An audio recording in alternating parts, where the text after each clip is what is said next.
and welcome to the floor. So yeah, February book haul. Because I could not resist buying more books. I don't think I can resist. Like, this is too much fun. I do feel like I did a little bit better than last month. Last month I had a lot of non-fiction books, and this month I was more... Well, I think it's all fiction books this time, so I'm like, yes. It is all from short, sweet books to not so short. Books that have been in for the past year that I haven't read yet. And then books that are a little bit different. So, where do we begin? Let's start with the graphic novel that I bought, not just because it's Neil Gaiman who wrote the story, and let's see, who's the artist? The artist is Colleen Doran. I bought it not just because I like Neil Gaiman and his work. I bought it mostly because of a single negative review. And then another one, another one. Basically what those two reviews, or two, they were more than two, unfortunately. What they had in common was that the people who bought a copy of this book, is they obviously believe that because it's pictures, it's pretty pictures, therefore it's for children. Because this book is not for children. It is a gory, violent retelling of Snowwhite. From the perspective of the stepmother, who probably wasn't as evil as... Well, at least she's not that evil in this version. Like, there's a reason why she does the things that she does. And the bad reviews were basically, the Snow White is for children, therefore this book should be for children. It's not for children, therefore I'm giving this a single star, and it is trash. And I'm like, well, now I have to buy it. I should probably make a... Listen, I'm planning later on to make a video just for the books that have negative reviews. Because there have been books that I've been buying for the... You know, purely because negative reviews is like... Listen, bad reviews sometimes sell books, such as Snow, Glass and Apples. Like I said, the story is by Neil Gaiman, and the wonderful, gorgeous art is by Colleen Doran. And I've been puzzling over the statement by one of the reviewers claiming that because the pictures are pretty, therefore the book is for children, and that is obviously geared towards children. I'm like... Listen, this artwork is not very child-friendly. Like, did you look at the cover? There is a beautiful woman in like this rococo like, it's extremely beautiful art, but this art is not children's art. Okay, children's art is not this. And oh gee, would you look at that? Red hands, and that kind of looks like a heart. Yeah, for children. Kind of smacks more of you not having looked at the cover before buying. You just said, "Ooh, pretty pictures." That annoys me. I'm trying to find a pace that is safe, like, because yes, it does have sex, and it has nudity, and it has blood, and it has gore, and it's beautiful. Like, the artwork is beautiful, but it's not for children. The first page is safe. Because look at that artwork. It is gorgeous. The colors. Yeah, that's probably the only page that I am absolutely certain that I can show you.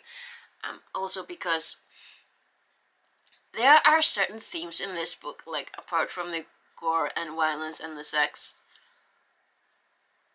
that kind of echoes what at least people my age have been theorizing about, like the Snow White saga, or the story about Snow White. Is like, what kind of person goes and kisses a corpse?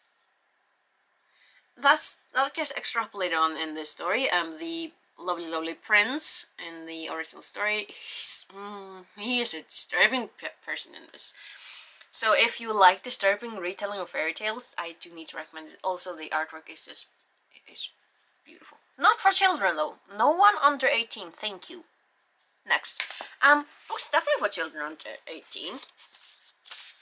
And the first children's books that I bought since I was a child.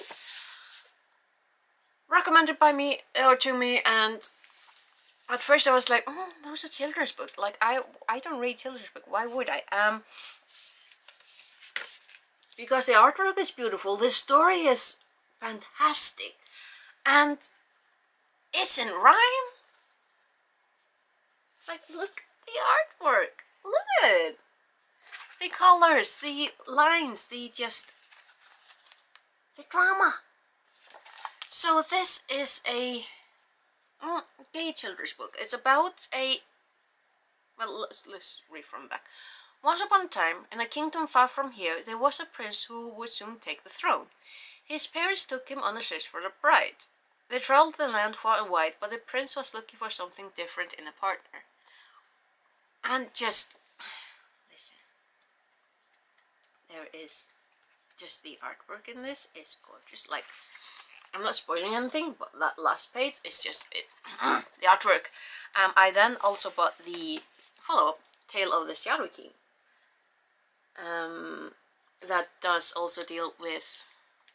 So this pretty much deals with coming out and finding a partner.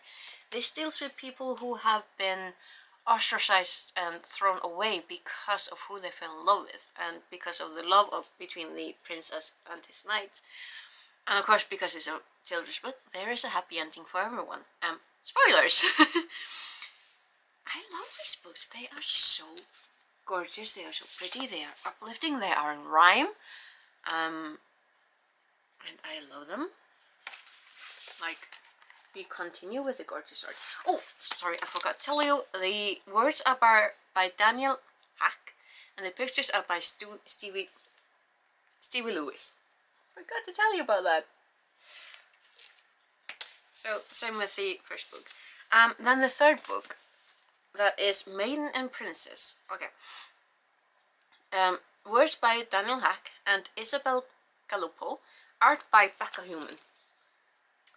And again, I love this story. It's about a girl, it's about a maiden, and her princess, and how basically it's the struggle of a young girl who is kind of being pushed to marry someone that she adores as a brother, but she doesn't love him, and then she meets someone and absolutely falls in love. And I love the fact that everyone in the story, these stories are just, you know, they're just human and they accept each other.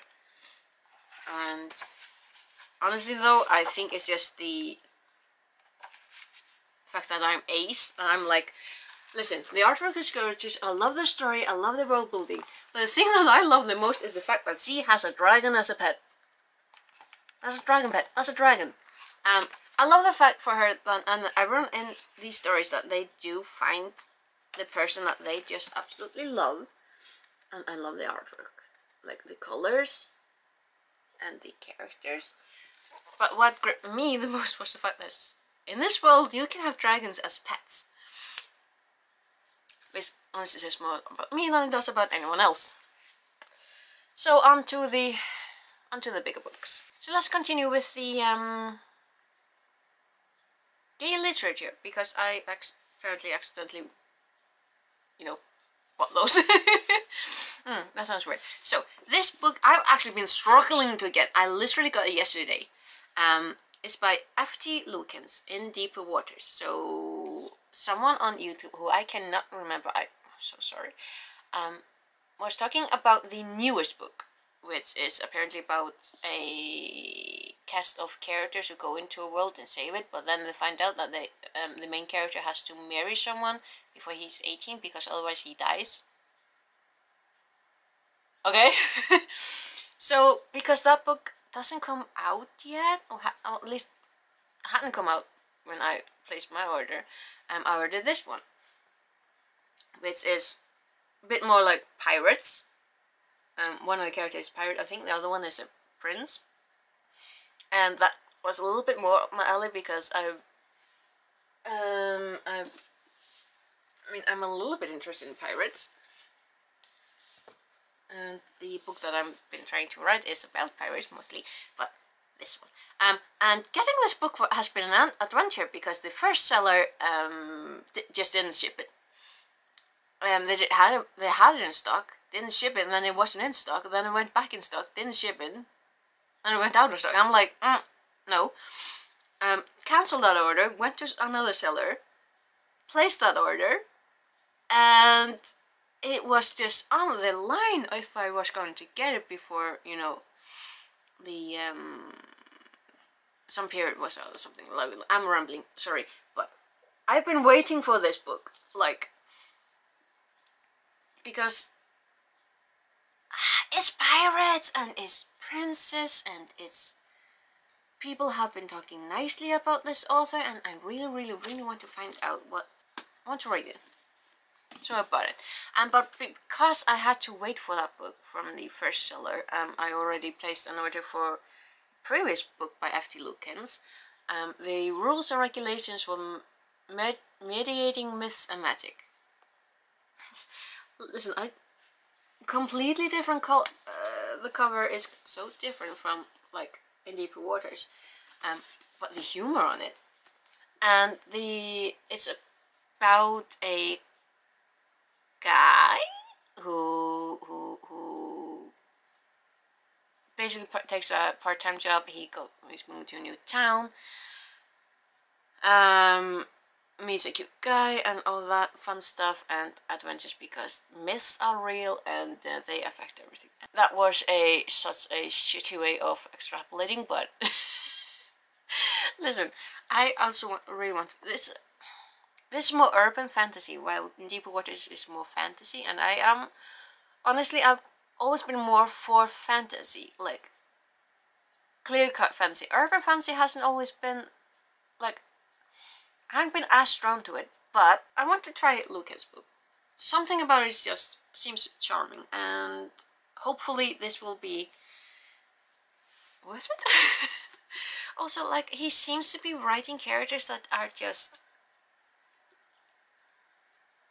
I mean, people like it. There has to be something in here for me. I want to like it. And then the last two books. I got Dune, finally. Like, I've been curious about this story for years and years and years. The letters are tiny though. This is gonna take me a long time. The letters are tiny, the book is big, and this is just the first book of what, 4 or 5? There's apparently a lot of story in here, and people are divided whether they like it or not. Some people absolutely adore it, others are like, not my cup of tea. This is gonna take me a while to read, so yeah. As I said, I've been interested in this book for like years, but I've never like tried to take the leap until now, and I'm like, how in the world? And the last one is a book by Sally Rooney, Normal People, that, you know, a lot of people have apparently read. Like, this is what, 1 million copies sold or something? Yeah, the million copy bestseller. I've flipped through it a little bit, like, at least the lettering is better than Dune. I will give it that. I already noticed that it's a little different from what I'm used to, because, like, with the character quotes, they aren't in quotations. And it's been years since I read a book like that, so that's gonna be interesting. It's gonna be a little bit different. Oh no, don't you fall. Jingle to the rescue. Let's see, so my absolute favorite author is Terry Pratchett, and his Discworld novels are my favorite. He puts these itty bitty commas for when, you know, to mark when a character is speaking. So I'm used to that kind of indication. To have no indication is going to be, honestly, it's probably not going to annoy me. It's just going to be different. Like, I've read the Icelandic sagas. I hope I can handle this. Now again, people have been given this, how to put this nicely, again, like with Dune, people either seem to absolutely adore it or just be annoyed by it, and that makes me really excited to read it, because if people are like polar opposites on books, I mean, you can always form opinion. So yeah, honestly, this is another contender for being in a video about books being sold on bad reviews, because not all of the reviews for this book were very good. I did buy it because there are booktubers who give it a really good review, but I did find bad reviews also, so this could definitely be in that video. But yeah, these are the books that I got for February. Sting 'em all! These are all the books I got for February. Now I have to admit, I've already read these 4 because, let's be honest, they are not heavy on the material. They are pretty and nice to look at. And yeah, like I said, this is not Sildur's book. These 3 are. This is not. That's it for me this time, and hopefully you will be with me again. I definitely have books for March as well, so I can't stop. I won't stop. There are books on the way. So yes, hopefully I'll see you next time, and yeah, see you when I see you. Okay, let's bless.